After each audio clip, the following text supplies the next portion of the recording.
Dios me guía, ¿qué más puedo ya pedir?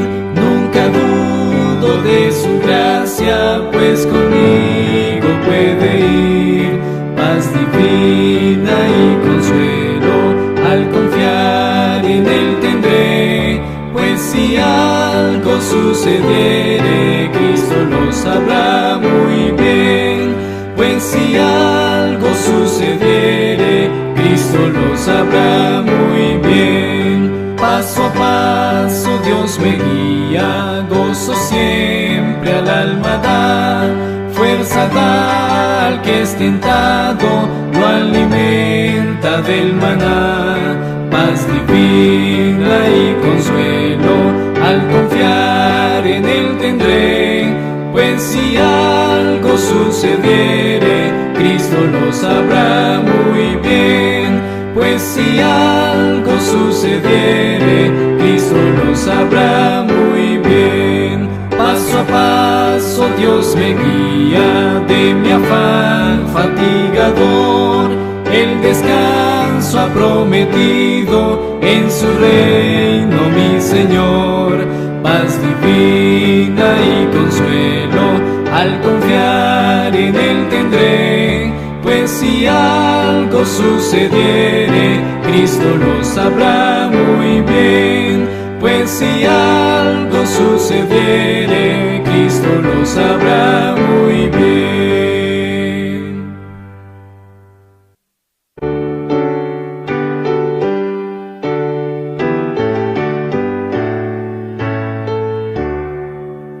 Hoy el sábado glorioso nos invita a descansar, que tranquilo es el reposo tras el arduo trabajar. Dios que el día nos señala con 1000 pruebas de su amor. Santo sábado lo llama, es el día del Señor. Para el hombre fue apartado en la misma creación. Fue por Cristo sancionado con su ejemplo y bendición.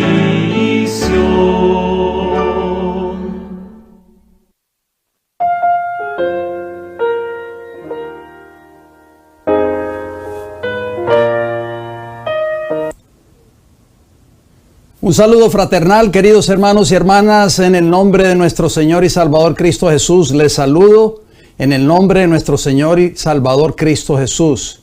Bienvenidos a el programa Estudiando Juntos la Biblia. Hoy día viernes 8 de la noche, hora del este de los Estados Unidos de Norteamérica. Salimos en vivo en estos momentos para ustedes y para el mundo. Donde quiera que estén sintonizando esta programación, en cualquier estado de esta nación de Norteamérica, en cualquier país de Centro, Suramérica, el Caribe o el mundo, le doy la bienvenida y por anticipado quiero desearles un feliz y bendecido Día del Señor.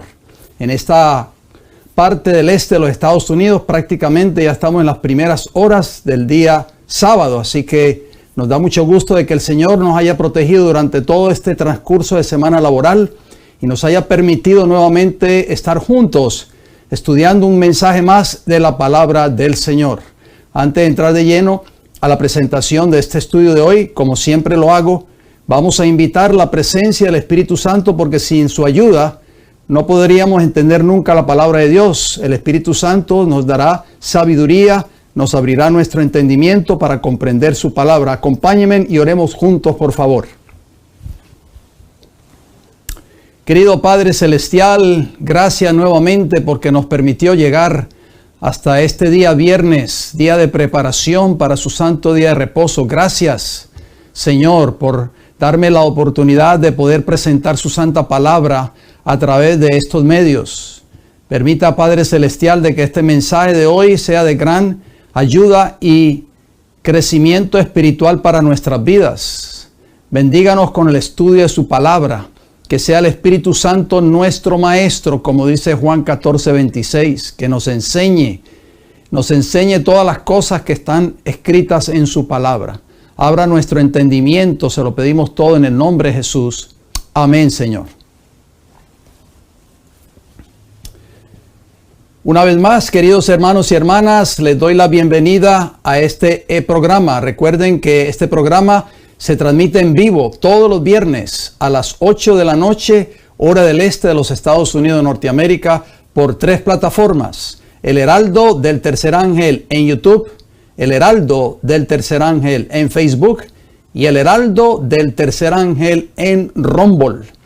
Siempre les pido de favor de que si usted todavía no se ha suscrito a nuestro canal, el Heraldo del Tercer Ángel en YouTube, lo único que usted tiene que hacer es presionar allí donde dice suscribirse y no se olvide de activar la campanita con todas las notificaciones. ¿Por qué siempre les pido esto?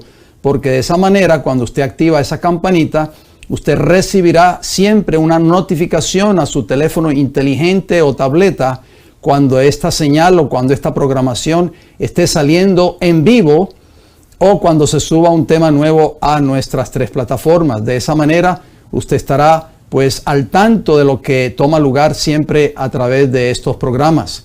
No se olvide darle un me gusta a estos temas para que así nuestro canal pueda seguir creciendo. Ayúdenos, hermanos y hermanas, siempre se lo pido cada semana para que este canal pueda seguir creciendo y podamos cruzar fronteras, podamos llegar a toda nación, tribu, lengua y pueblo con el mensaje de la palabra del Señor. No se olvide también de compartir este canal o estas plataformas con las personas que usted conoce, que tenga en sus contactos, tal vez familiares, seres queridos, amistades, compañeros o compañeras de trabajo.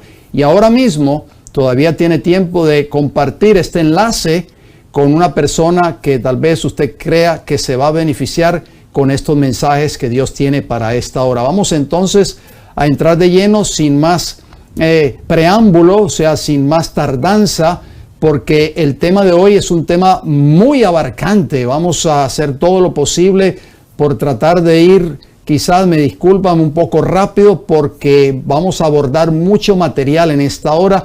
Vamos a usar la palabra del Señor como siempre lo hacemos a través de estos programas. Por eso siempre les pido, mantengan sus libretas a la mano, sus cuadernos, sus notas de apunte. Recuerden que estos temas ya quedan grabados automáticamente en estas plataformas que les acabo de mencionar. Y usted en su tiempo libre, usted puede entrar allí a nuestro canal en YouTube, El Heraldo del Tercer Ángel, y puede volver a repasar de nuevo estos temas. No se olvide que puede entrar a ese encasillado que dice playlist o listas, y ahí pueden encontrar esta serie que estamos hablando o estamos estudiando acerca de algunos temas del libro de Apocalipsis. Bien, vamos entonces a entrar de lleno a la presentación de este estudio de hoy. Como ustedes ven allí en vuestras pantallas, el título de esta serie, que ya llevamos varias semanas estudiando esta interesante serie del libro de Apocalipsis o Revelaciones, lleva como título Lecciones del libro de Apocalipsis. Es un extraordinario libro, es la revelación de Jesucristo para estos días finales de la historia de esta tierra. Las 7 epístolas del libro de Apocalipsis, eso es prácticamente como el subtítulo de esta miniserie que vamos a estar abordando durante estas próximas semanas. Vamos a estar hablando de estas 7 iglesias que Juan ve allí, esa visión, como vemos ahí en pantalla, al Hijo del Hombre en medio de esos 7 candeleros. Esos 7 candeleros lo estudiamos en el tema de pasado, que representan prácticamente esas 7 iglesias. Vamos entonces a continuar. Las 7 iglesias, como vemos allí, en esta imagen también, Jesucristo en medio de su iglesia. Es muy importante que eso lo consideremos, lo tengamos en mente, porque Jesús va a estar siempre en medio de su iglesia, siempre y cuando esa iglesia cumpla con las condiciones establecidas en la palabra de Dios. Este texto de apertura dice Apocalipsis capítulo 1, versículo 11, escribe en un libro lo que ves, le dice Jesús a Juan, y envíalo a las 7 iglesias que están en Asia, a Éfeso, Esmirna, Pérgamo, Tiatira, Sardis, Filadelfia y Laodicea. Es muy importante que nosotros consideremos este texto de Apocalipsis capítulo 1, versículo 11. Entonces vamos a ver cuál es el título del tema que vamos a estudiar juntos en esta hora, que sería el tema número 2 de esta miniserie titulada Las 7 epístolas del libro de Apocalipsis. El mensaje a la iglesia de Esmirna, que abarca un periodo del año 100 después de Cristo al año 323 después de Cristo. Ahí vemos ruinas prácticamente de esa iglesia de Esmirna. Todavía permanecen en pie esas ruinas como testimonio de que lo que la Biblia enseña no es cuento, no es invento de los hombres. Ahí está la prueba, esos monumentos, todavía algunos de ellos permanecen en pie en demostración de que lo que enseñó la palabra de Dios es cierto y es verdad. Vamos entonces a la parte introductoria de este estudio de hoy. Apocalipsis capítulo 1, versículo 20, la segunda parte de ese texto nos dice, y los 7 candeleros que has visto son las 7 iglesias. No olvidemos esto, por favor. Mantengámoslo presente en nuestras mentes y en nuestros corazones. Apocalipsis capítulo 2, versículo 8, nos dice el Señor en su palabra, y escribe al ángel de la iglesia en Esmirna, el primero y el postrero, el que estuvo muerto y vivió. Dice esto, ¿quién es el que estuvo muerto y vivió? Nosotros lo sabemos, no tenemos que ser teólogos o eruditos para saber la respuesta a esa pregunta. Sabemos que el que estuvo muerto y vivió se llama nuestro Señor y Salvador Cristo Jesús. Entonces aquí vemos el mensaje a esa segunda iglesia, el mensaje a la iglesia en Esmirna. En el estudio de hoy, queridos hermanos y hermanas, continuaremos analizando las 7 iglesias del libro de Apocalipsis. La segunda de estas 7 iglesias es la iglesia de Esmirna, como lo acabamos de leer en Apocalipsis capítulo 2 y el versículo 8. En el estudio anterior, ustedes recordarán, estuvimos hablando acerca de la iglesia de Éfeso. Esta iglesia abarcó el primer periodo histórico correspondiente a la iglesia primitiva, la iglesia que fue fundada por Cristo en la persona de sus 12 discípulos desde el año 31 después de Cristo hasta el año 100 después de Cristo. Si usted está sintonizando este programa por primera vez, yo le exhorto, querido hermano o hermana que está viendo esta programación, que tome tiempo para entrar a nuestro canal El Heraldo del Tercer Ángel en YouTube. Vaya al encasillado que dice listas, busque la carpeta que dice lecciones del libro de Apocalipsis y vea el tema de la semana pasada. Ahí está en nuestro canal. Estudiamos en el programa pasado que la palabra Éfeso significa deseable. Esta palabra describe fielmente el carácter y la condición de esta iglesia durante esa primera etapa de la era cristiana.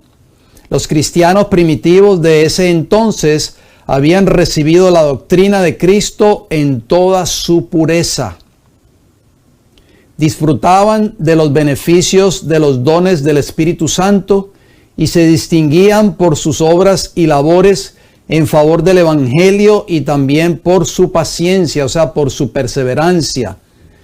Fieles a los principios puros enseñados por Cristo, la iglesia de Éfeso no podía soportar a los que enseñaban mal y probaban a los falsos apóstoles, descubrían el verdadero carácter de ellos y los hallaban mentirosos. ¿Por qué? Porque estaban viviendo el Evangelio en toda su pureza.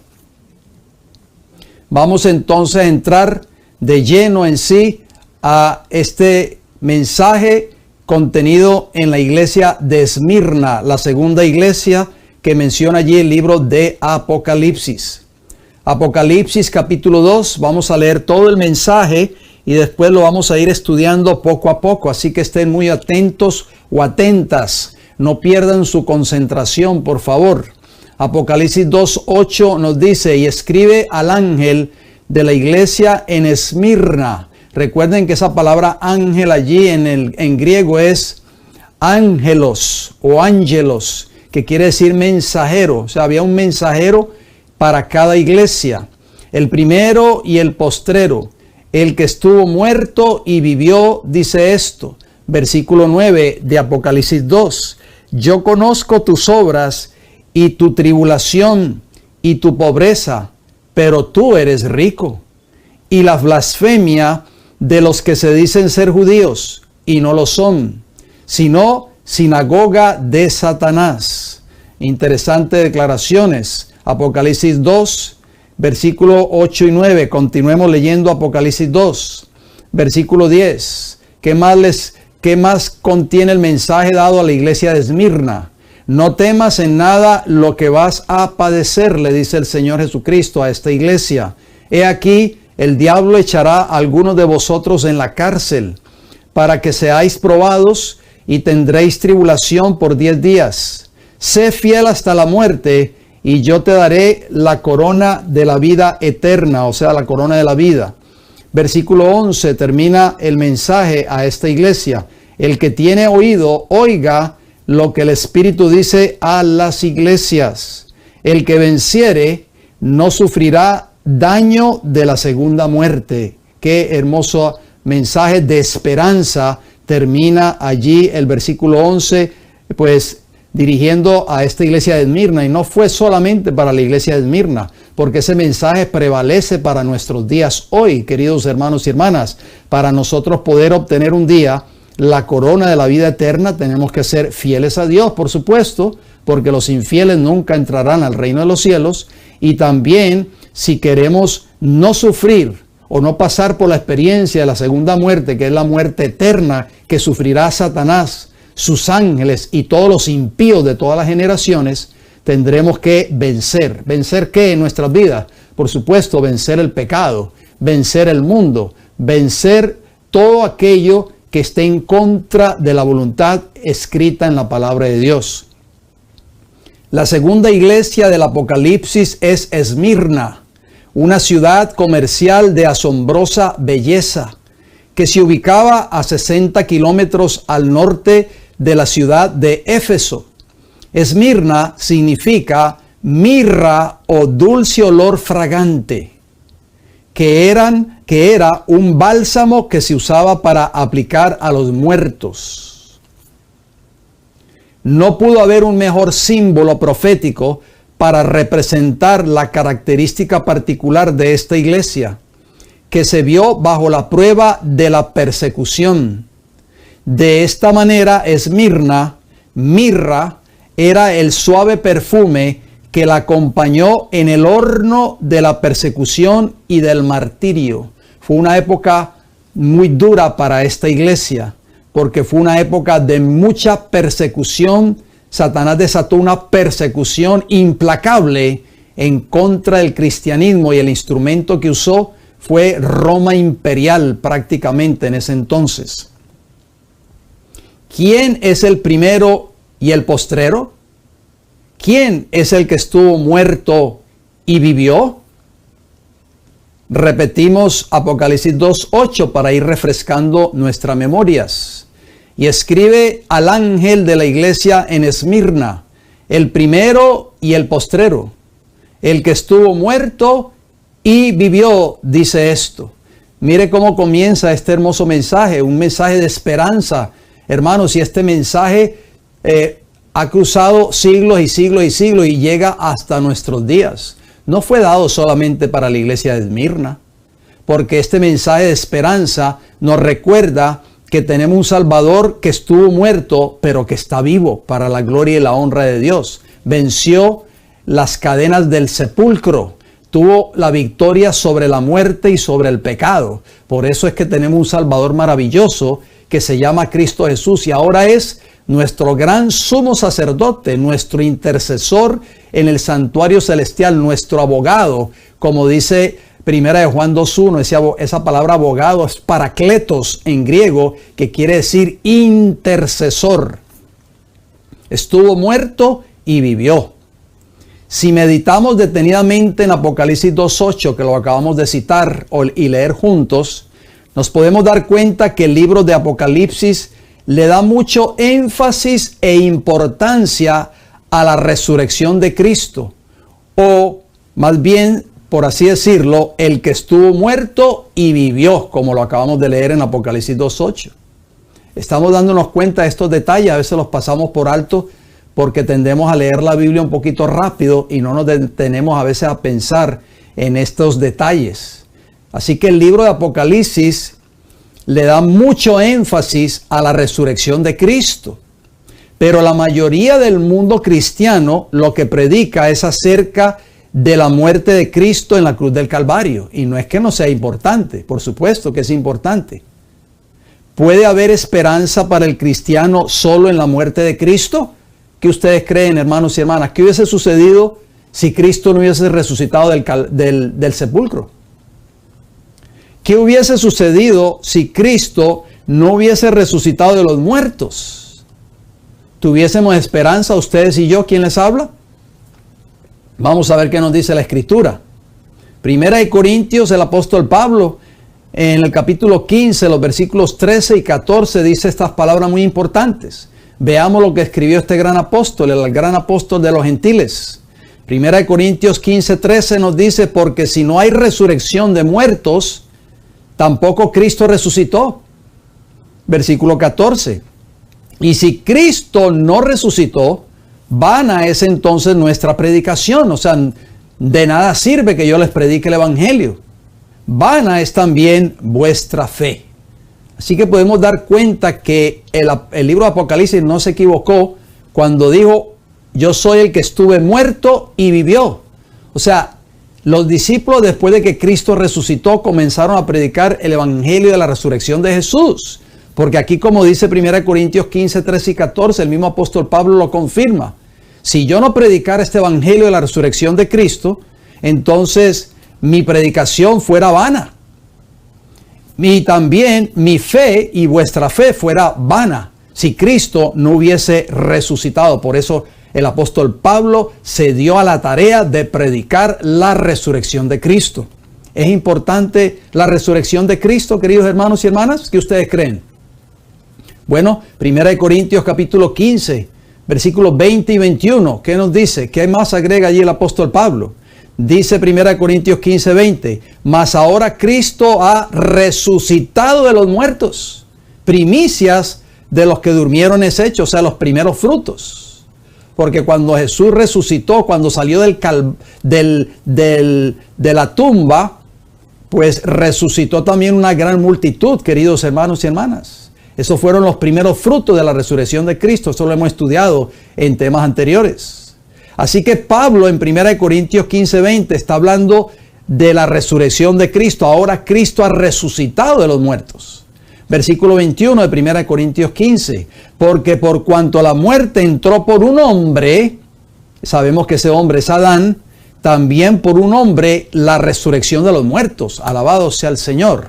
Así que Pablo se dio a la tarea de predicar este maravilloso mensaje de que Cristo ha roto las cadenas del sepulcro. Gloria a Dios por nuestro Salvador Cristo Jesús. Porque esa tumba de José de Arimatea está vacía, queridos hermanos y hermanas. La tumba de Mahoma o la tumba de Buda y la tumba de estos grandes hombres famosos de la historia, están allí todavía sus huesos.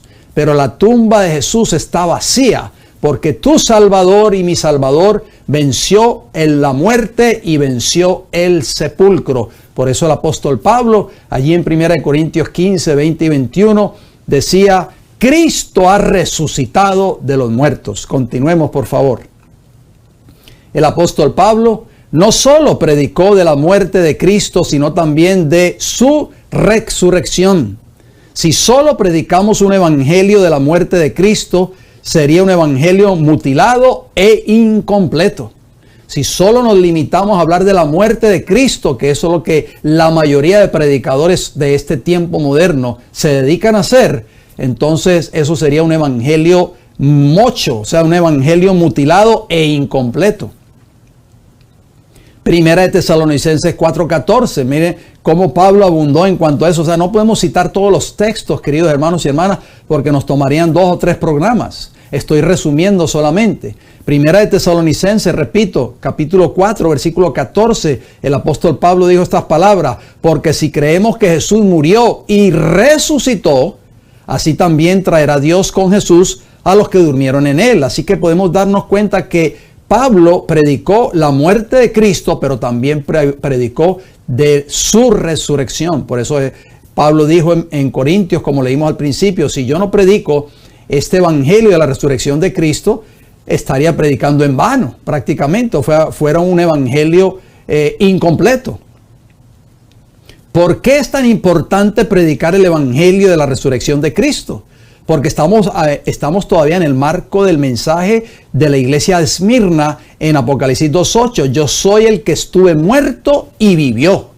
Entonces repito esta pregunta: ¿por qué es tan importante predicar el evangelio de la resurrección de Cristo, queridos hermanos y hermanas? Juan capítulo 6, versículo 39 y versículo 40. Estas son palabras de Jesús. Juan 6:39, y esta es la voluntad del Padre, dijo Jesús, el que me envió, que de todo lo que me diere no pierda yo nada, sino que lo resucite en el día postrero. Entonces, ¿es importante la resurrección de Cristo? ¿Qué hubiese sucedido si Cristo no hubiese resucitado, queridos hermanos y hermanas? Ustedes y yo prácticamente no tuviésemos esperanza de vida eterna. Versículo 40 de Juan capítulo 6, ¿qué nos dice? Y esta es la voluntad del que me ha enviado, que todo aquel que ve al Hijo y cree en él, tenga vida eterna, y yo le resucitaré en el día postrero. Qué hermosas palabras de Juan capítulo 6, versículo 39 y 40. Por favor, marquemos estos textos en nuestras Biblias, resaltemos estos maravillosos versículos, porque son palabras de esperanza.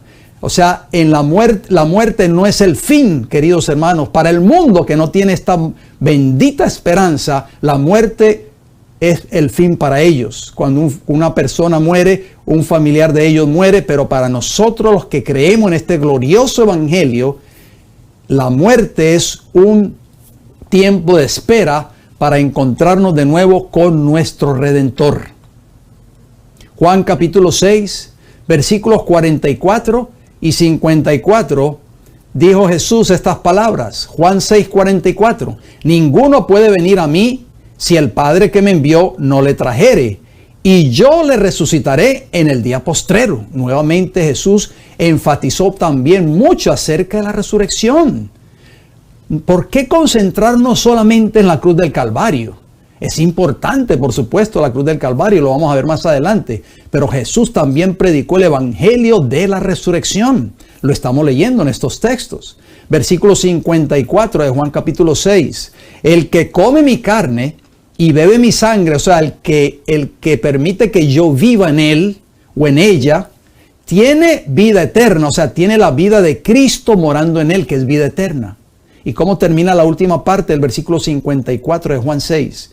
Y yo le resucitaré en el día postrero. Una y otra vez Jesús habló de la importancia, predicó el evangelio de la resurrección. ¿Y por qué Pablo lo iba a dejar de predicar? Si Jesús lo predicó, los discípulos lo predicaron también. Romanos capítulo 6, versículo 4. Noten cómo Pablo abundó en cuanto a este tema. Yo soy el que estuve muerto y vivió, le dice Jesús a la iglesia de Esmirna. Recuerden Apocalipsis 2:8. ¿Qué dice Romanos 6:4? Porque somos sepultados juntamente con él para muerte por el bautismo. Está hablando en términos espirituales, por supuesto. Cuando una persona es bautizada, simbólicamente hablando, es sepultada en esa tumba líquida, a fin de que como Cristo resucitó, ahí está nuevamente Pablo predicando el evangelio de la resurrección de Cristo a los romanos ahora. resucitó de los muertos para la gloria del Padre, así también nosotros andemos en vida nueva. Qué maravilloso, hermanos y hermanas. Cristo, a través de su resurrección, tiene el poder para darnos un corazón nuevo, para que tú y yo podamos caminar ahora, andar en una vida nueva en Cristo Jesús. ¿Cuál fue el mensaje de esperanza que Cristo le envió a sus discípulos después de salir del sepulcro? Vamos a leerlo. Mateo capítulo 28, versículos 9 y 10 nos dice estas palabras. Mateo 28, 9, he aquí, Jesús les salió al encuentro, o sea, a las mujeres que fueron al sepulcro, por eso yo lo agrego ahí entre corchetes, no se le olvide ese detalle, diciendo, salve, y ellas, acercándose, abrazaron sus pies y le adoraron. Versículo 10 de Mateo 28, entonces Jesús les dijo, no temáis, id, dad las nuevas a mis hermanos, o sea, las buenas nuevas, que yo he resucitado, en otras palabras, para que vayan a Galilea y allí me verán. Qué extraordinario mensaje les dio Jesús a estas mujeres para que llevaran a sus hermanos, a sus discípulos, que supieran de que Jesús, que el Maestro, el Mesías, había resucitado de la tumba. ¿Qué evangelio predicó también el apóstol Pedro? O sea que no solamente fue Jesús, no solamente fue el apóstol Pablo, también el apóstol Pedro predicó este mensaje de la resurrección de Cristo. Primera de Pedro 1, 3 y 4 nos dice, Primera de Pedro 1, 3, bendito el Dios y Padre de nuestro Señor Jesucristo, que según su grande misericordia nos hizo renacer para una esperanza viva por la resurrección de Jesucristo de los muertos. O sea, también el apóstol Pedro predicó el evangelio de la resurrección. No solo se enfocó ni Pedro, ni Pablo o Jesús, no solo se enfocaron en la cruz del Calvario. Versículo 4 de 1 de Pedro 1, para una herencia incorruptible, incontaminada e inmarcesible. La palabra inmarcesible, yo lo agrego ahí entre corchetes, quiere decir que no se marchita o es imperecedera, reservada en los cielos para vosotros. O sea, esa herencia que Cristo tiene reservada para ti y para mí, para nosotros, los que seamos fieles hasta el tiempo del fin, es una herencia que nunca se marchitará. A través del evangelio de la resurrección, tenemos la garantía que Jesús nos resucitará de la tumba en ocasión de su segunda venida. Juan capítulo 11, versículos 25 y 26. ¿Qué dice Juan 11, 25? Le dijo Jesús, o sea, a Marta, hermana de Lázaro, yo soy la resurrección y la vida. El que cree en mí, aunque esté muerto, vivirá. Versículo 26, y todo aquel que vive y cree en mí, no morirá eternamente. ¿Crees esto? Esta pregunta se la hizo Jesús en esa ocasión a Marta, a la hermana de Lázaro. Y creo que Jesús nos hace esta pregunta hoy también. ¿Creemos que Jesús tiene el poder para sacarnos del sepulcro en ocasión de su segunda venida? ¿Por qué? Porque Él dijo, yo soy la resurrección y la vida. El que cree en mí, aunque esté muerto, vivirá. Porque Jesús es tu garantía y es mi garantía para salir un día del sepulcro, si es que tenemos que pasar por la experiencia de la muerte. Cristo conoce las obras de cada uno de nosotros. No lo podremos engañar. ¿Por qué digo esto? Porque parte del mensaje de Apocalipsis a la iglesia de Esmirna dice esto en Apocalipsis 2:9. Yo conozco tus obras y tu tribulación y tu pobreza, pero tú eres rico. Y la blasfemia de los que se dicen ser judíos y no lo son, sino sinagoga de Satanás. Vamos a ver qué significa yo conozco tus obras. Primeramente, en esa época difícil para la iglesia de Esmirna, los cristianos no tuvieron éxito material ni fama terrenal. Al contrario, la mayoría de ellos eran pobres y soportaban la hostilidad de los paganos. Pero, aunque eran pobres materialmente, eran ricos en espíritu. Qué extraña, pero cierta paradoja, pues hasta el día de hoy hay muchos ricos pobres y muchos pobres ricos. Lo que aprendemos en este pasaje es que los verdaderos ricos en este mundo son los ricos en la fe y herederos del reino celestial de Cristo, que se presentará en su glorioso retorno. Salmo 1 y el versículo 6, ¿qué nos dice? Porque Jehová conoce el camino de los justos, los que practican una vida de justicia u obediencia. Esos son los justos en la Biblia. Mas la senda de los malos perecerá.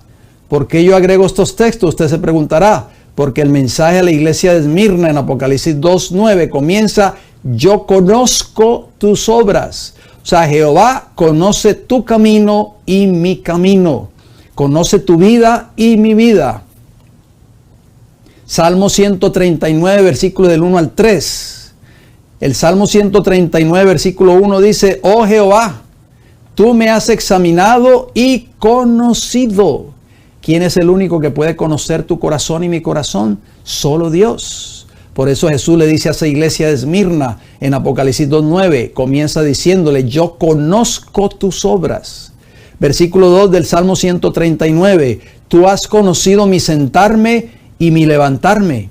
Has entendido desde lejos mis pensamientos y has escudriñado mi andar y mi reposo, dice el versículo 3, y todos mis caminos te son conocidos. Así que no podemos ocultarnos de la vista y de los ojos escudriñadores de nuestro Padre Celestial. No olvidemos eso, por favor. Nadie nos conoce mejor que Dios, porque solo Dios conoce nuestros corazones, o sea, nuestros pensamientos, nuestra mente. Ante el pastor de la iglesia podremos aparentar ser un buen esposo o esposa, o tal vez un buen cristiano o cristiana, pero no podemos engañar a Dios, queridos hermanos y hermanas. Gálatas capítulo 6, versículo 7 lo dice: no os engañéis, Dios no puede ser burlado, pues todo lo que el hombre sembrare, eso también segará. O sea, eso también va a cosechar. Podremos aparentar ser una buena persona en nuestros lugares de trabajo, pero en el hogar podemos ser otra cosa. Dios ve y conoce nuestras acciones, nuestras vidas. Cada día que pasa, Dios pesa nuestras acciones, nuestros pensamientos y nuestras palabras. No olvidemos eso, por favor. Primera de Samuel capítulo 2, versículo 3. Dice la Escritura: no multipliquéis palabras de grandeza y altanería. Cesen las palabras arrogantes de vuestra boca, porque el Dios de todo saber es Jehová, y a Él toca el pesar las acciones. Así que no podemos engañar a nuestro Padre Celestial. Proverbios capítulo 21 y el versículo 2. Todo camino del hombre es recto en su propia opinión, pero Jehová pesa los corazones. O sea, el único que puede escudriñar tu corazón y mi corazón es Jehová. Juan capítulo 10, versículo 14. Jesús dijo: yo soy el buen pastor y conozco mis ovejas. Así que, hermanos y hermanas, Jesús conoce a cada miembro de la iglesia a la cual tú y yo asistimos. ¿Por qué? Porque Él conoce tu corazón y mi corazón. No podemos engañar a Dios. Podemos aparentar tal vez que somos buenos cristianos, pero a Dios no lo podemos engañar. Segunda de Timoteo capítulo 2, versículo 19, ¿qué nos dice? Pero el fundamento de Dios está firme, teniendo este sello: conoce el Señor a los que son suyos. Los sellados en el tiempo del fin van a ser aquellos que van a ser conocidos por Dios cuando Cristo venga. Y apártase de iniquidad todo aquel que invoca el nombre de Cristo. Así que para ser conocido por Dios un día, para que tú y yo seamos conocidos por Cristo, tenemos que tomar una decisión hoy. Es apartarnos de toda iniquidad en nuestras vidas. Juan capítulo 2, versículos 24 y 25 dice esto: Juan 2:24, pero Jesús mismo no se fiaba de ellos, o sea, no confiaba en ellos, porque conocía a todos. Jesús tiene el poder para conocer tu corazón y mi corazón. Versículo 25 de Juan 2, y no tenía necesidad de que nadie le diese testimonio del hombre, pues él sabía lo que había en el hombre. Qué maravillosas palabras. Jesús conocía los pensamientos de todas las personas con que él se relacionaba. Conoce tus pensamientos y mis pensamientos hoy. Conoce tu corazón y mi corazón. Apocalipsis 2:9. Yo conozco tu tribulación. Otro mensaje, otra parte del mensaje a la iglesia de Esmirna. También Jesús conocía la tribulación de esta iglesia. Durante el periodo profético de Esmirna, los cristianos fueron perseguidos por el pagano imperio romano, que sospechó que eran culpables por una serie de delitos atroces, según Roma, por supuesto, que ellos obviamente nunca cometieron. Malinterpretaron, por ejemplo, la comunión de la Santa Cena como una especie de canibalismo en la cual tomaban sangre y comían carne humana. Eso era lo que pensaban los paganos o los romanos, en este caso el imperio romano, de los cristianos en esa época de la iglesia de Esmirna. Por eso Jesús le dice a esa iglesia: yo conozco tu tribulación. Confundieron la fraternidad cristiana como libertinaje. Los culparon con cargos de ateísmo porque adoraban a un Dios invisible, sin imágenes. El mismo Estado, o sea, el gobierno de Roma, sospechaba de ellos porque se negaron a venerar al emperador romano, que en ese tiempo era visto como una divinidad en carne humana. Su creencia del fin del mundo con fuego fue explotado por el emperador Nerón, quien los culpó del incendio de la ciudad de Roma. O sea, culpó a los cristianos. Apocalipsis 2:9 que dice, también Jesús conoce, dice allí, hablando de la iglesia de Esmirna, yo conozco también tu pobreza, pero tú eres rico. ¿Qué quiso decir Jesús con estas palabras? Estamos desglosando estos textos para que los vayamos entendiendo. Yo conozco tu pobreza, pero tú eres rico. ¿Quiénes son los verdaderos ricos en este mundo? Mateo 5:3, ¿qué dice? Bienaventurados los pobres en espíritu. No dice los pobres materialmente hablando. Los pobres en espíritu, porque de ellos es el reino de los cielos. Hermosas palabras de Jesús allí en el monte de los Olivos, cuando predicó este extraordinario sermón del monte que abarca el capítulo 5, el capítulo 6 y el capítulo 7 del libro de Mateo o del Evangelio de Mateo. Salmo 51:17, ¿qué nos dice? Los sacrificios de Dios son el espíritu quebrantado. Al corazón contrito y humillado no despreciarás tú, oh Dios. ¿Qué decía Jesús? Bienaventurados los pobres en espíritu. ¿Y qué dice el salmista David en el Salmo 51:17? Que el espíritu quebrantado, el corazón contrito y humillado, Dios nunca lo despreciará. O sea, esta es una persona que reconoce su pecado, que se siente indigna de estar delante de la presencia de Dios y que viene y cae de rodillas y confiesa su iniquidad y sus pecados.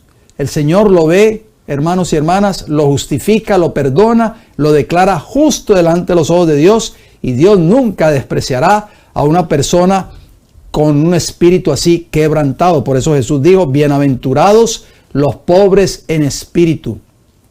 Isaías 57:15, porque así dijo el alto y sublime. ¿Quién es el alto y sublime? Jehová, el Dios todopoderoso y eterno, por supuesto. El que habita la eternidad y cuyo nombre es el Santo. Yo habito en la altura y la santidad, oigan bien, y con el quebrantado y humilde de espíritu, para hacer vivir el espíritu de los humildes y para vivificar el corazón de los quebrantados. ¿Qué había dicho Jesús? Bienaventurados los pobres en espíritu. Qué maravillosas palabras. Así con quién habita Jehová, el alto y sublime, el santo de Israel. Habita con el quebrantado y humilde de espíritu. La persona que reconoce su pecado, que se arrepiente y confiesa su pecado. Isaías 66, versículo 2. Mi mano hizo todas estas cosas, por supuesto Jehová, y así todas estas cosas fueron. Dice Jehová, pero miraré a aquel que es pobre y humilde de espíritu. Aquí no está hablando de pobreza material, está hablando de la pobreza de espíritu. Y que tiembla a mi palabra, o sea que es una persona que se somete a la voluntad de Dios. Esos son los que Jesús habló. Bienaventurados los pobres en espíritu, porque de ellos es el reino de los cielos. La pobreza que habla el libro de Apocalipsis no es la pobreza material de este mundo, sino la pobreza espiritual. El pobre por naturaleza siempre está en necesidad. Y asimismo, el que es pobre en espíritu es aquel que siempre está necesitado de Cristo en su vida, de su justicia. Y si tenemos a Cristo en nuestros corazones, seremos verdaderamente ricos. Mateo 11:29. ¿Qué nos dice esta palabra? Recuerden que lo que está entre corchetes yo lo agrego para que entendamos mejor los textos bíblicos. Mateo 11:29 dice, llevad mi yugo sobre vosotros, dijo Jesús, por supuesto, y aprended de mí que soy manso y humilde de corazón, y hallaréis descanso para vuestras almas. ¿Cómo era el carácter de Cristo? Manso y humilde. ¿Cómo es el espíritu que Dios va a probar en el tiempo del fin? Que es una de las cualidades que tenía la iglesia de Esmirna. Aquel espíritu quebrantado, aquel espíritu que es manso y humilde. Esta es la pobreza y la riqueza espiritual que cada miembro de iglesia debe reflejar en su vida diaria. La humildad y la mansedumbre de Cristo. La paz que trae la obediencia. Esta era una de las características que poseía la iglesia de Esmirna. Lo acabamos de leer en Apocalipsis 2:9. Sigamos leyendo Apocalipsis 2:9. ¿Cómo termina el texto?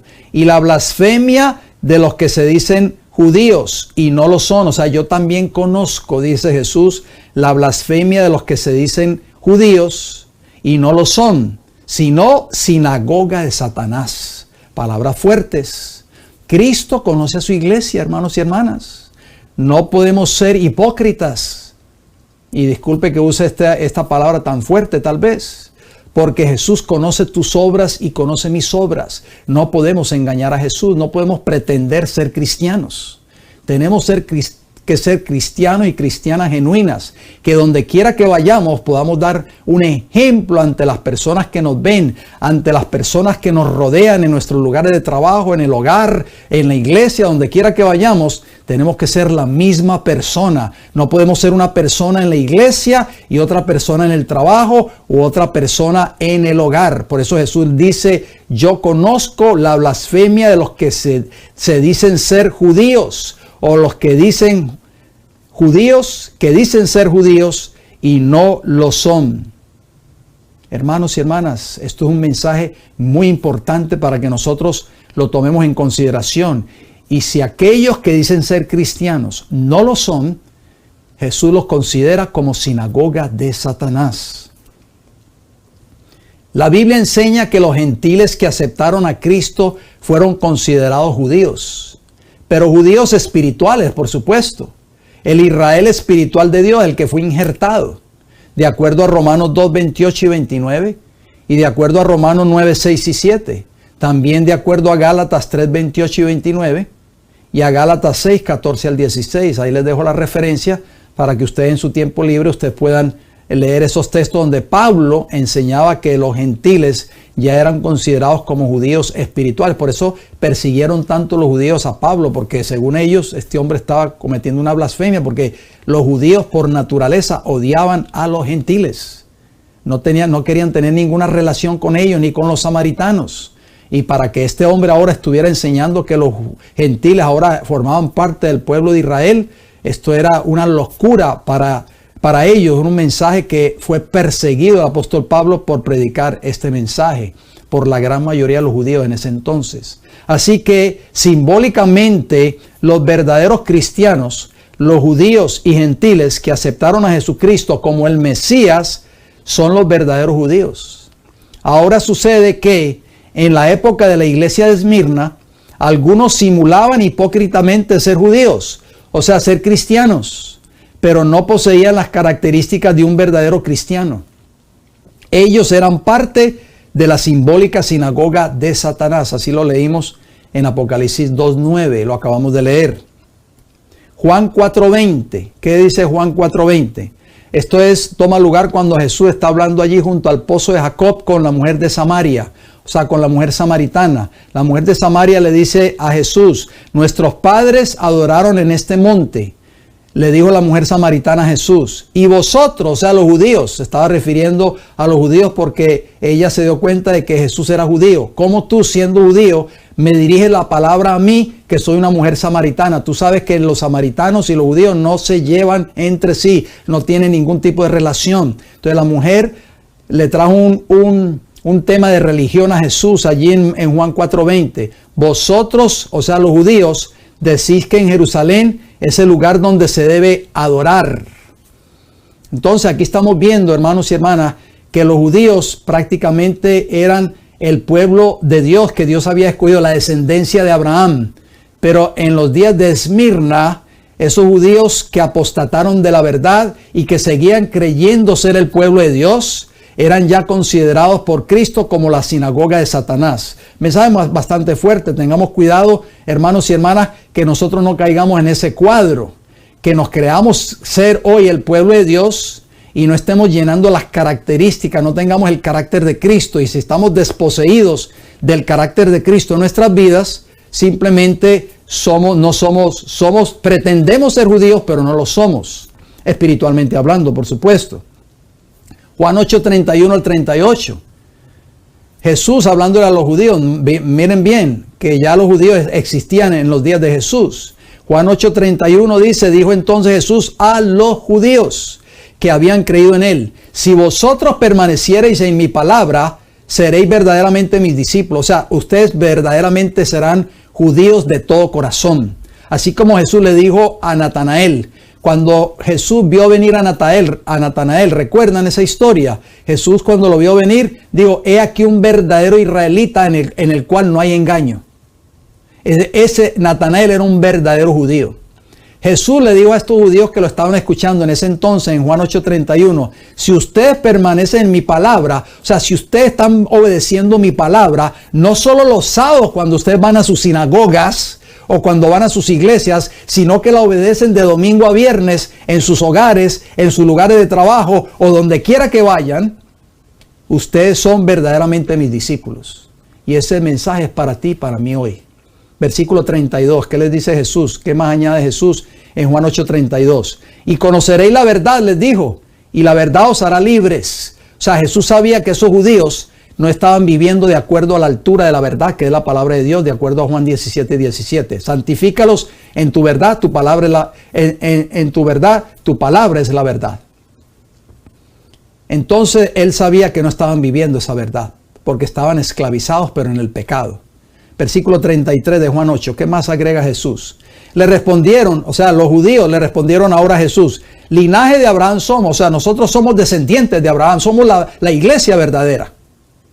Y jamás hemos sido esclavos de nadie. Parece que se le olvidó que estuvieron 400 años en Egipto. ¿Cómo dices tú, seréis libres? Por supuesto, ellos creían que estaba hablando de ser libres, pero de Roma imperial. ¿Qué le respondió Jesús? Sigamos leyendo Juan capítulo 8, versículo 34. Jesús le respondió: de cierto digo, está hablándole Jesús a los judíos, que todo aquel que hace pecado, o sea, todo aquel que practica el pecado, esclavo es del pecado. Tú y yo necesitamos ser liberados del pecado hoy mismo, si hemos sido esclavizados por el pecado.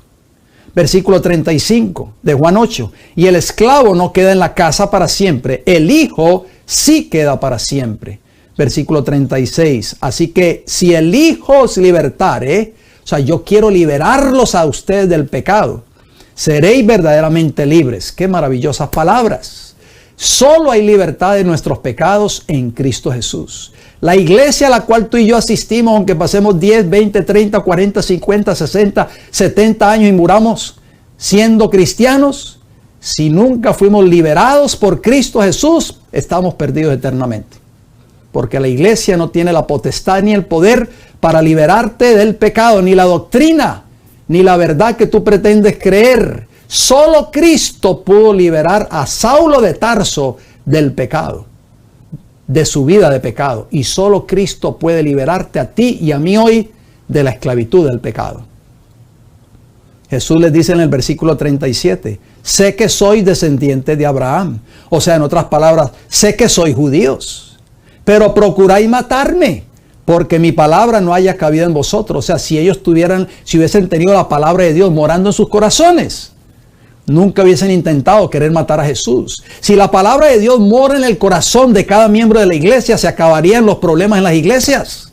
Se acabarían las disputas, las peleas, los chismes, los lleva y él trae, y él lleva y él trae, y se acabarían todas las discordias en el hogar. No habrían divorcios en los hogares del pueblo de Dios. Nada de eso existiría. Necesitamos hoy más que nunca de la palabra de Dios morando en nuestros corazones, que es la vida de Cristo. Versículo 38. Yo hablo lo que he visto acerca del Padre. Ese Padre está en mayúscula, o sea, está hablando de su Padre celestial. Y vosotros hacéis lo que habéis oído cerca de vuestro Padre. O sea, ellos estaban sirviendo, pero a otro Padre, no al Padre celestial, hermanos y hermanas. Por eso Jesús le dice a la iglesia de Esmirna, esos que dicen ser judíos, pero que no lo son sinagoga ¿de quién? De Satanás. Entonces vamos a ver cuál era el otro Padre que los judíos estaban sirviendo en los días de Cristo. Juan 8, 41 y 44. Juan 8, 41, vosotros hacéis las obras de vuestro padre. Vuelve y le repite. Entonces le dijeron, nosotros, o sea, los judíos, no somos nacidos de fornicación. Un padre tenemos, que es Dios. ¿Y qué les contestó Jesús en el versículo 44? Palabras muy duras, hermanos y hermanas. Por eso es que odiaban tanto a Jesús.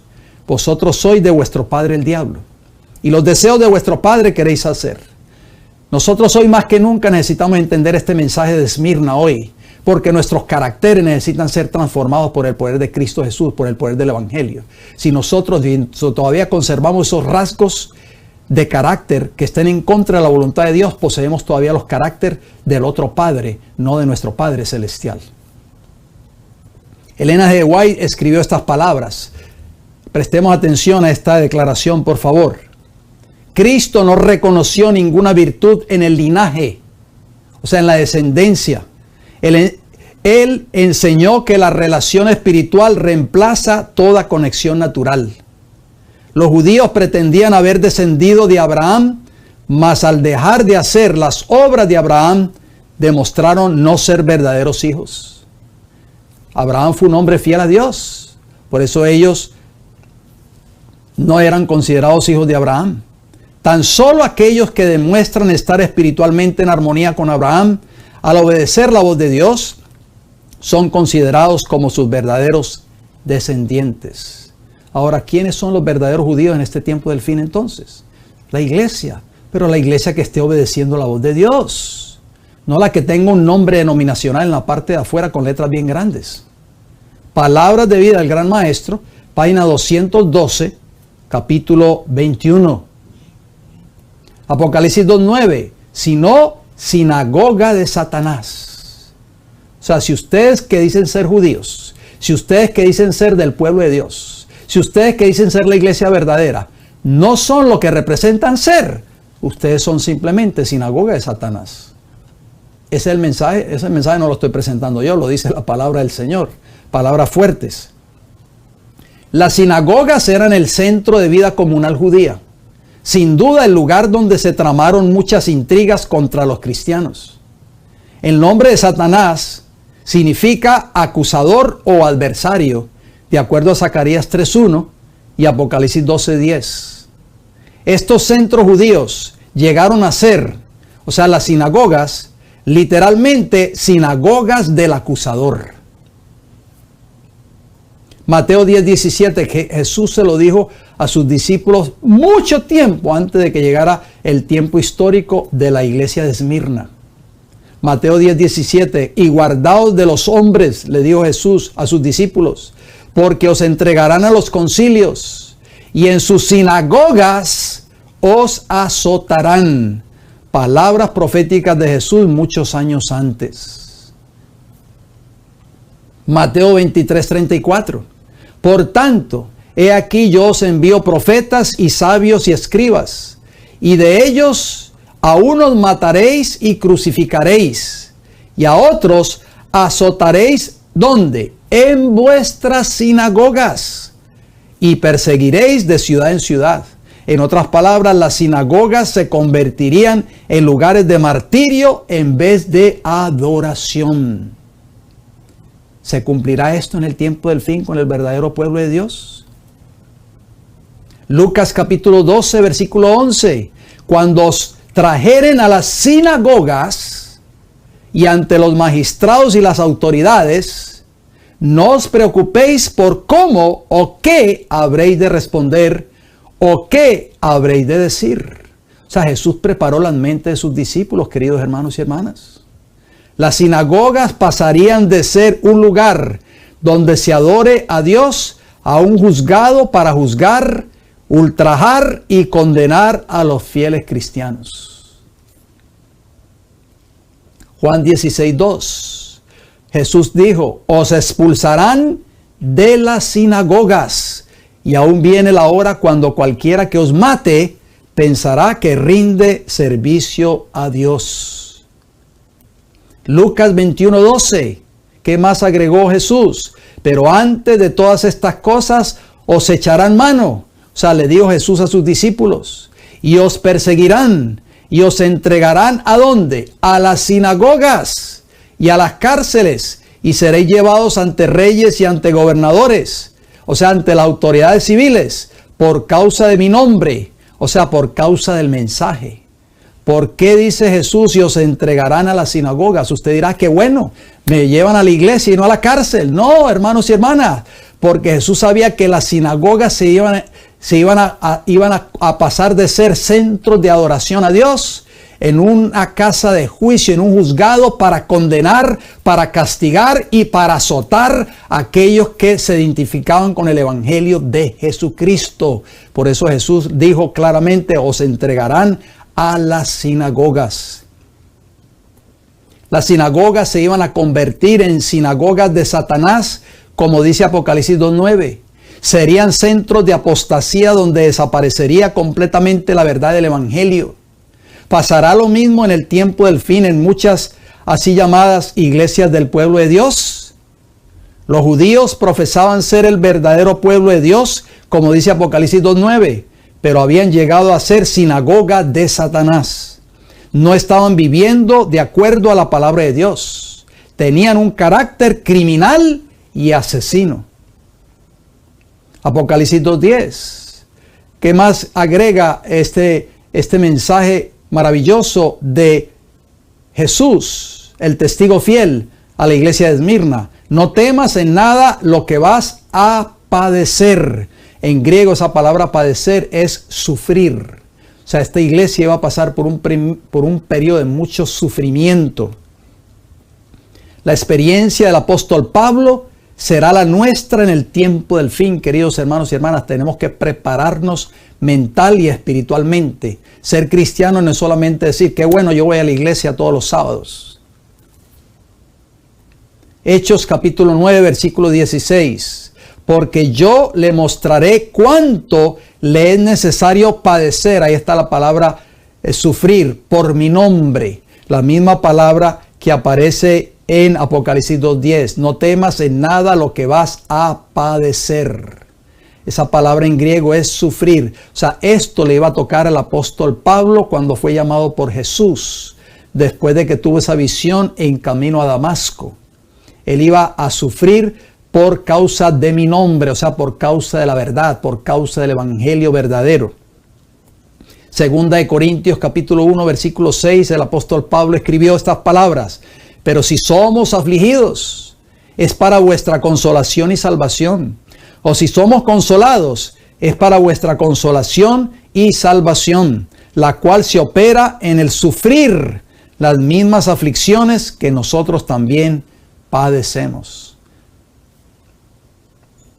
Filipenses capítulo 1 versículos 29 nos dice, porque a vosotros os es concedido a causa de Cristo, oigan bien, o por causa de Cristo, no solo que creáis en Él, sino también que padezcáis por Él. Preparémonos, queridos hermanos y hermanas, porque la vida del cristiano va a ser una vida de padecimiento por causa de la verdad. Segunda de Tesalonicenses capítulo 1 versículo 5. Esto es demostración del justo juicio de Dios, para que seáis tenidos por dignos del reino de Dios, por el cual asimismo padecéis. Tal y como lo dice el mensaje a la iglesia de Esmirna en Apocalipsis 2:9. Hebreos 2:18, ¿qué nos dice? Pues en cuanto Él, o sea Cristo, mismo padeció siendo tentado, es poderoso para socorrer a los que son tentados. O sea, Cristo padeció y Él nos va a dar la fuerza para nosotros pasar también por esta prueba de padecimiento en nuestras vidas por causa del Evangelio. Apocalipsis 2:10, ¿qué dice? He aquí, el diablo echará a algunos de vosotros en la cárcel para que seáis probados y tendréis tribulación por 10 días. Los seguidores de Jesús de la era cristiana correspondiente a la iglesia de Esmirna fueron perseguidos por varios emperadores romanos durante los reinados de los emperadores Trajano, Marco Aurelio, Septimio Severo, Maximiano, Decio, Valerio, Aureliano y Diocleciano. Hubo persecuciones mayores o menores de los cristianos.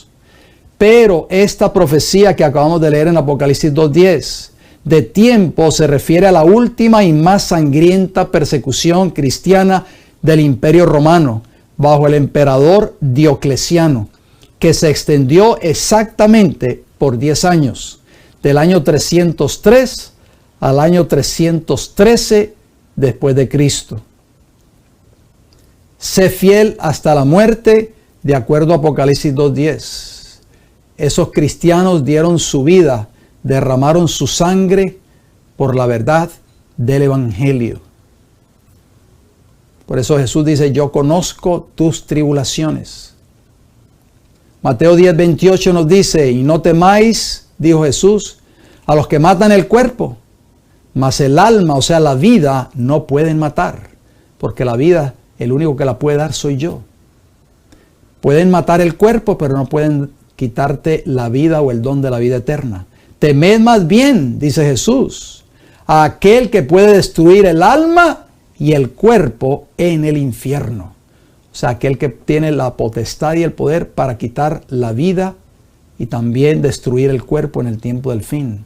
Que esa va a ser la suerte de todos los transgresores de la ley de Dios en el tiempo del fin. Elena G. de White escribió estas palabras. Vamos a ir cerrando con estas palabras tan importantes. Los poderes de la tierra y del infierno se coligaron para atacar a Cristo en la persona de sus discípulos. El paganismo previó que de triunfar el Evangelio, sus templos y sus altares serían derribados y reunió sus fuerzas para destruir el cristianismo. Por supuesto, detrás de todo eso estaba Satanás. Se encendió el fuego de la persecución. Los cristianos fueron despojados de sus posesiones y expulsados de sus hogares. Todos ellos sufrieron gran combate de aflicciones. Muchos sellaron su testimonio con su sangre. Nobles y esclavos, ricos y pobres, sabios e ignorantes, todos eran muertos sin misericordia. Estas persecuciones que empezaron bajo el imperio de Nerón, cerca del tiempo del martirio de Pablo, continuaron con mayor o menor furia por varios siglos. Los cristianos eran inculpados calumniosamente de los más espantosos crímenes y eran señalados como la causa de las mayores calamidades. Se los condenaba como rebeldes contra el imperio, o sea, contra el imperio romano, enemigos de la religión y azotes de la sociedad. Muchos eran arrojados a las fieras o quemados vivos en los anfiteatros. Algunos eran crucificados, A otros los cubrían con pieles de animales salvajes y los echaban a la arena para ser despedazados por los perros. Estos suplicios constituían a menudo la principal diversión en las fiestas populares. Grandes muchedumbres solían reunirse para gozar de semejantes espectáculos y saludaban la agonía de los moribundos con risotadas y aplausos. Doquiera fuesen los discípulos de Cristo en busca de refugio, se les perseguía como animales de rapiña. Se vieron pues obligados a buscar escondite en lugares desolados y solitarios. Las catacumbas ofrecieron refugio a millares de cristianos. Debajo de los cerros, en las afueras de la ciudad de Roma, se habían cavado a través de tierra y piedra largas galerías subterráneas, cuya oscura e intrincada red se extendía leguas más allá de los muros de la ciudad. En estos retiros los discípulos de Cristo sepultaban a sus muertos y hallaban hogar cuando se sospechaba de ellos y se los proscribía. Cuando el dispensador de la vida despierte a los que pelearon la buena batalla, muchos mártires de la fe de Cristo se levantarán de entre aquellas cavernas tenebrosas. Qué maravillosa promesa. El conflicto de los siglos. Extraordinario libro. Le recomiendo que lea ese capítulo 2 si lo tiene en su hogar. Capítulo 2, El conflicto de los siglos, página 43 y página 44. Un extraordinario capítulo para leer. Le exhorto a que tome el tiempo para leerlo, por favor. Promesas para los fieles y vencedores.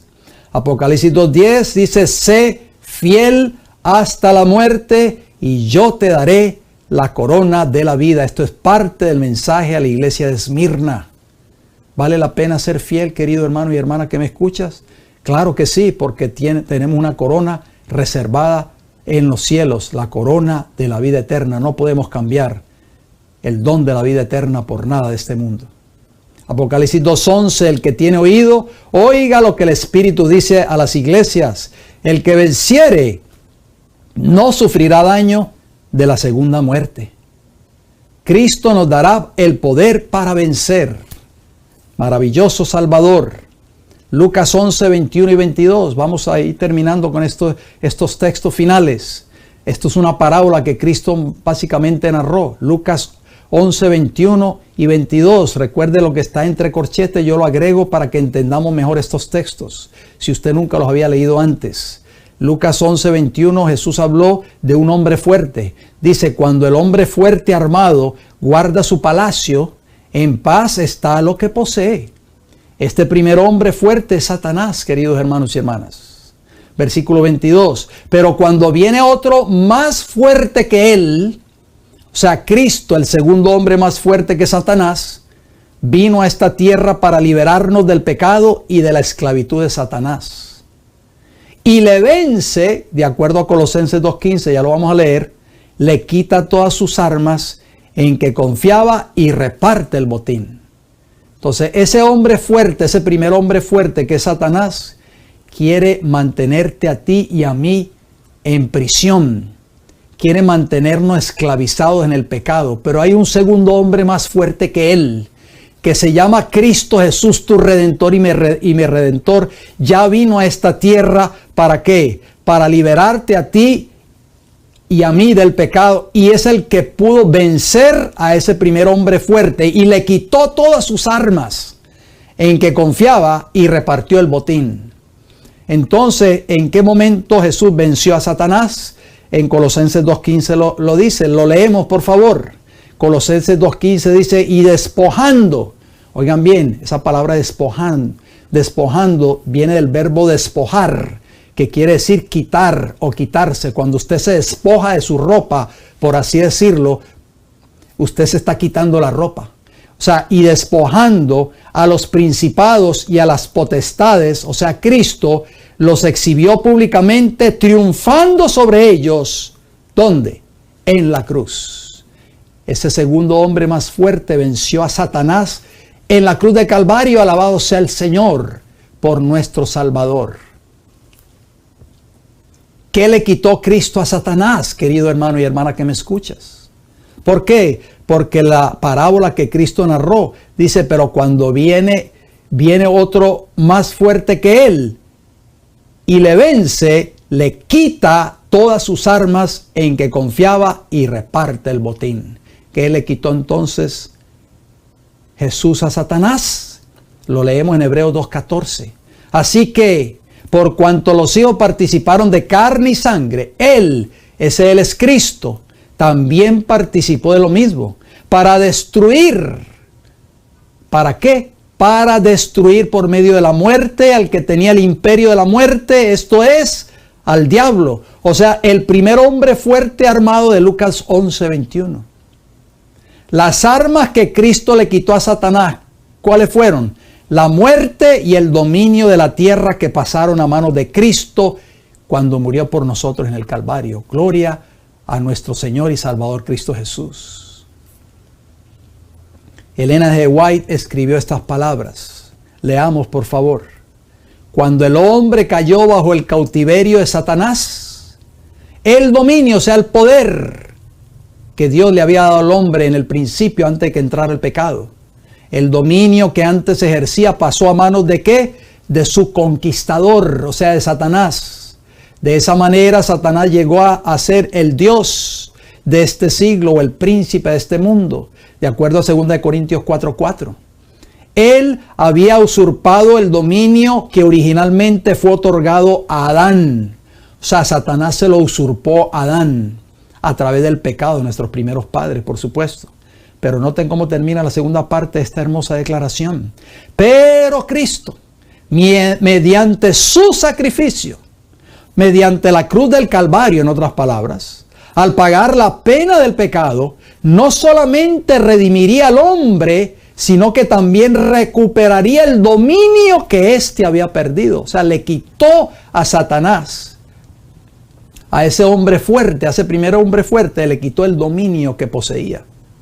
Todo lo que perdió el primer Adán será recuperado por el segundo. Gloria a nuestro Señor y Salvador Cristo Jesús. Patriarcas y Profetas, página 53, capítulo 4 de este hermoso libro.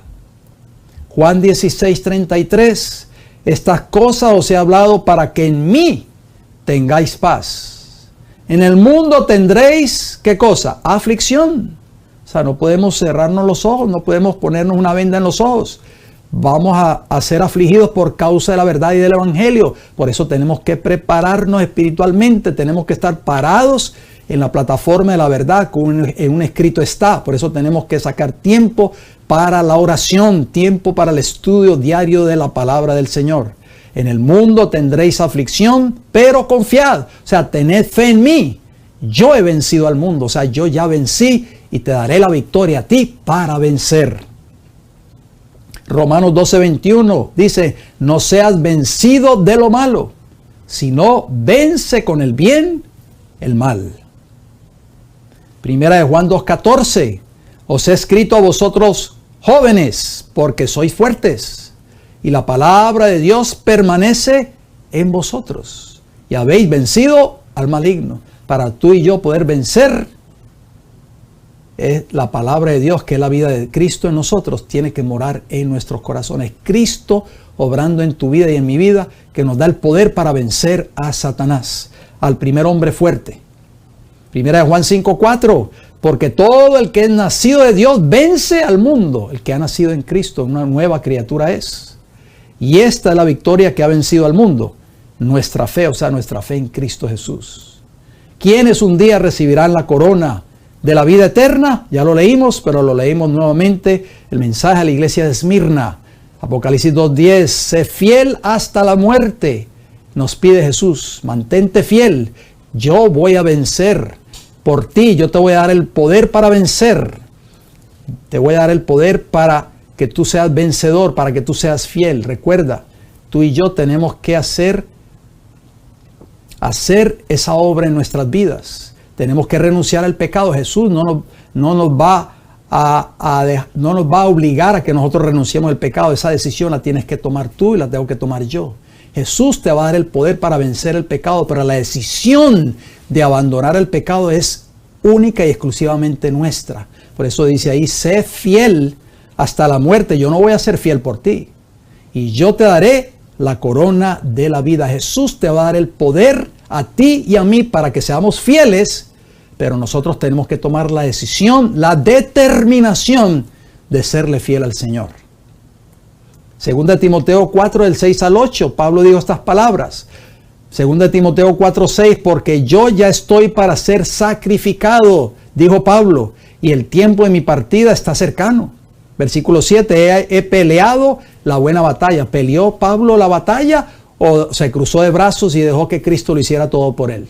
No, él la peleó. Eso es lo que tenemos que hacer tú y yo. Tenemos que pelear contra todo aquello que está en contra de la voluntad de Dios. Tenemos que pelear con nuestros malos rasgos de carácter. Por eso Pablo dijo, he peleado la buena batalla, he acabado la carrera, he guardado la fe. O sea, no lo hizo Jesús por Pablo. Él tuvo que pelear la batalla, tuvo que acabar la carrera y tuvo que guardar la fe. Pero Cristo le dio el poder para lograr esos tres objetivos. Versículo 8, por lo demás me está guardada la corona de justicia, la cual me dará el Señor, juez justo en aquel día, y no solo a mí, sino también a todos los que aman su venida. Gloria a Dios por estos textos bíblicos. Tenemos una corona al final de esta carrera, querido hermano y hermana. Apocalipsis 22, 14, versión antigua, nos dice, bienaventurados los que guardan sus mandamientos para tener derecho al árbol de la vida y para entrar por las puertas en la ciudad. Esa multitud entrará vestido de ropas blancas. Esos son todos aquellos que vencieron en el nombre de Cristo Jesús. Tú y yo podemos vencer, pero Cristo morando en nuestras vidas nos da el poder para vencer. Por nuestras propias fuerzas fracasaremos una y otra vez como fracasó la nación judía en los días de Cristo. La palabra de Dios es nuestra única regla segura de fe. Es conocida como nuestra lámpara que ha de alumbrar nuestro camino de salvación.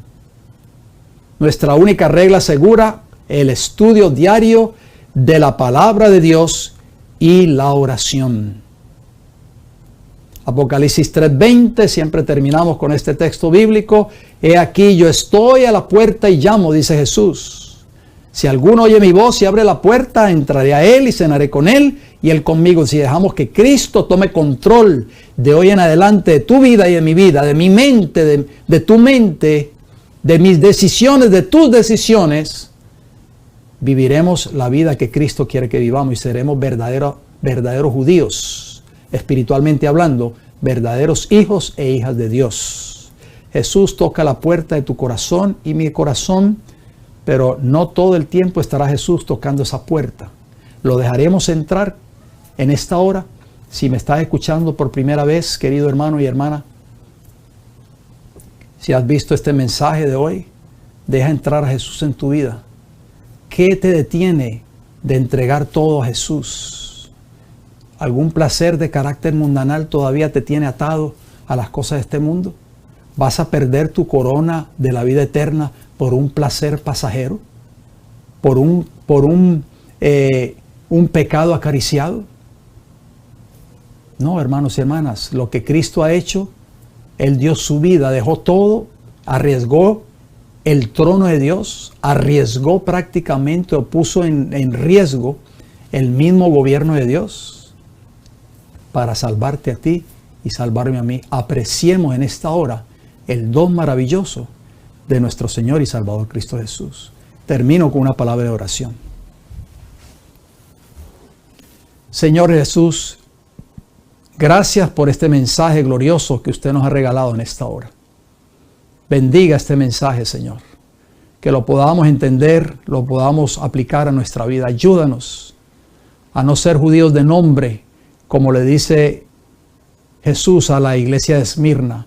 Aquellos que dicen ser judíos, pero no lo son, sino que son sinagoga de Satanás. Padre Celestial, nosotros no queremos ser ya cristianos de nombre. Cristianos de solamente ir a la iglesia cada semana, o 2 veces por semana, o el tiempo que sea necesario. Ayúdanos a ser cristianos genuinos y verdaderos, que donde quiera que nosotros estemos, la gente vea en nosotros personas transformadas por el poder del Evangelio, en el hogar, en nuestros lugares de trabajo, en la iglesia, en la escuela o donde quiera que estemos, podamos ser un testimonio vivo para Cristo Jesús. Bendíganos con su presencia en esta hora. Se lo pedimos todo en el nombre de Jesús. Amén, Señor. Muy bien, mis queridos hermanos y hermanas, espero que este mensaje de hoy nos haya puesto a reflexionar, nos haya puesto a pensar de que tenemos una carrera por terminar, tenemos una corona que alcanzar al final de esta carrera, así como lo dijo el apóstol Pablo. Pensemos y meditemos en lo que hemos escuchado en esta hora. No lo tiremos, no lo depositemos en el archivo del olvido. Apliquémoslo a nuestro diario vivir y vivamos la experiencia de un cristianismo genuino y verdadero. Yo sé, como decía el apóstol Pablo, no es que todavía lo haya alcanzado, no es que haya llegado a la perfección, pero sigamos luchando para desarrollar en nuestras vidas un carácter que el Señor va a probar cuando Él venga por segunda vez. Antes de despedirme, queridos hermanos y hermanas, recuerden de que mañana sábado estaremos de nuevo transmitiendo esta programación a partir de las 11 de la mañana, hora del este de los Estados Unidos, un poquito después de las 11, por nuestras 3 plataformas, El Heraldo del Tercer Ángel, en YouTube, en Facebook y en Rumble. Pero también ahí en vuestras pantallas aparece la dirección de nuestra iglesia local, aquí en la ciudad de Tampa.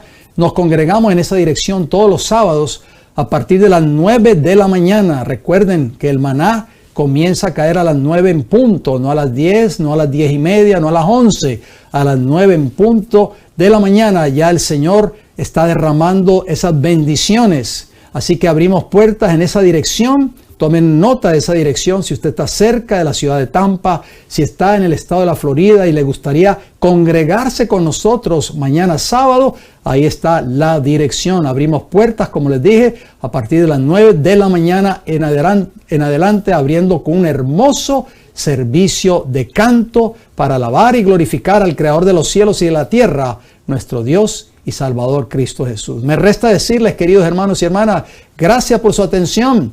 Gracias por su fiel sintonía. Si Dios me da el don de la vida, nos reencontraremos el próximo viernes a la misma hora. Bendiciones para todos.